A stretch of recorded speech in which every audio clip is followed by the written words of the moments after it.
나는 너희 편이니까 나만 믿어. 믿지마! 절대 믿으면 안돼!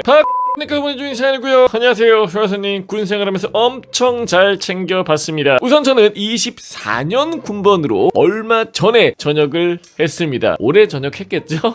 저는 강원도에 있는 병원 부대에서 운전병으로 근무를 했습니다. 다들 병원 운전병이라고 하면 꿀벌이라고 생각을 하시겠지만 제가 생각해도 꿀벌 맞습니다. 솔직해요. 하지만 몸이 편하면 정신적으로 힘들다는 말이 있죠. 저희 부대는 훈련이 없어 몸은 굉장히 편했지만 그만큼 간부님들의 사소한 태클 그리고 부당한 대우에 대해 정신적으로 힘들었습니다. 우선 저는 입대 전 운전을 많이 하다 갔기 때문에 다른 운전병들에 비해 배차가 일찍 뚫린 편이었습니다. 당시는 1병 5호봉 11월이었습니다. 누누이 얘기하지만 1병은 호봉 없습니다. 개월이야. 이거는 불변이야. 저는 보직이 대형 차량 운전병이어서 거의 매일 아침 카운티로 출근버스 운행을 나갔는데요. 출퇴근 버스는 아침 6시에 조기 기상해서 병사 운전에 병사 선탑으로 가는 배치였습니다. 선탑자는 보통 선임급 운전병이 타는 경우가 대부분이었지만 그 시기에는 운전병이 부족해 하나뿐인 운전병 동기와 운전 그리고 선탑을 번갈아가며 탔었습니다. 그날은 아침에 약간 비가 내린 후라 도로가 조금 젖어 있었습니다. 평소처럼 제가 운전, 동기가 선탑을 하고 출근버스 운행을 나갔는데요. 평소처럼 달리던 도중 모든 운전병의 공포의 대상 딜레마존에 걸렸습니다. 사실 60km 정도로 과속은 아니었고 신호가 노란불로 바뀐 것도 50m에서 100m 정도가 남아있었기에 충분히 멈출 수 있는 상황이었습니다. 정상적인 차량이었다면 말이죠. 하지만 사실 저희 부대 카운티는 매일매일 80km가량의 출퇴근 운행을 하다 보니까 차량 상태가 좋지 않았고 계기판에는 온갖 경고등이 다 들어와 무지개를 연상케 했습니다. 제일 큰 문제는 브레이크였는데요. 로또도 아니고 10번 브레이크를 밟으면 2번 정도는 브레이크가 딱딱해지면 안 잡히는 정말 언제 사고가 일어나도 이상하지 않은 차량이었습니다. 이거는 무조건 술이 들어가야 되는 거 아니야? 제가 처음 카운티를 운전했을 때 이런 브레이크 고장을 느끼고 정비병에게도 말하였고 정비관에게도 말하였지만 부대 내에서는 수리할 수가 없고 이유를 찾을 수 없다는 핑계를 대며 고치지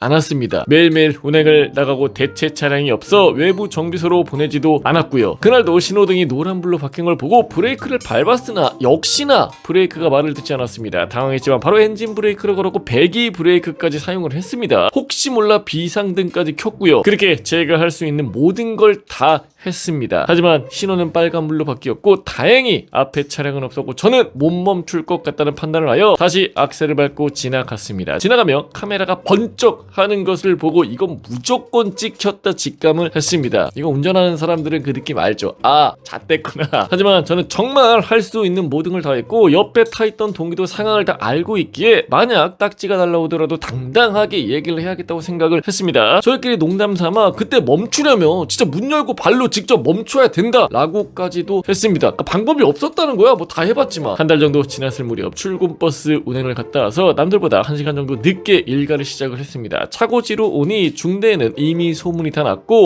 부소대장이 절 사무실로 따로 불렀습니다. 사무실로 들어가자 들은 첫 마디는 너 왜 그랬어? 뭐가 급하다고 그렇게 신호 위반을 했냐? 저는 올 게 왔구나 생각하며 사실대로 말했습니다. 저는 속도 위반한 적도 없고 브레이크가 들지 않았습니다. 엔진 브레이크도 썼고 배기 브레이크도 썼는데 못 멈출 것 같아서 그냥 지나갔습니다. 평소 부소대장은 저에게 교육을 할 때 항상 하던 말이 있었습니다. 너희가 운전하다 사고 나면 간부 선탑자가 책임져 줄 것 같냐? 무조건 그 운전자 탓으로 돌린다. 하지만 나는 너희 편이니까 나만 믿어. 당연히 저는 이 말을 기억하며 사실대로 말을 했는데 돌아오는 대답은 핑계대지마. 너 괜히 이거 진술서에 적으면 너만 피해본다 였습니다. 듣는 순간 이게 입막음이구나. 평소 정말 부소대장을 좋게 생각했는데 그 순간만큼은 엄청난 배신감을 느꼈습니다. 당시 저는 군생활이 많이 남아있었기 때문에 괜히 찍히면 나만 힘들어질 것 같다는 생각에 이 내용을 빼고 진술서를 적는데 너무 현타가 왔습니다. 결국 그냥 운전 미숙이었다고 대충 적었습니다. 이후 징계위원회가 열리고 휴가 1일 단축이라는 징계를 받았습니다. 사실 징계위원회에서 먼저 다른 간부님이 브레이크 고장난 사실에 대해 얘기를 꺼냈고 그래도 그걸 참작해줘서 하루로 끝났구나 라고 생각을 했었습니다. 하지만 이후 심심해서 육군 규정을 보던 중에 찾아봤어. 좋아요. 명확하게 교통법규 위반 시에 징계 내용에 관한 규정이 있더라고요. 확인을 해보았더니 규정상 신호 위반 한 번으로는 휴가 단축 징계를 내릴 수는 없었습니다. 너무너무 억울하고 화났지만 이미 수개월이 지난 후여서 항고도 못하는 상태였기에 그냥 지나갔습니다.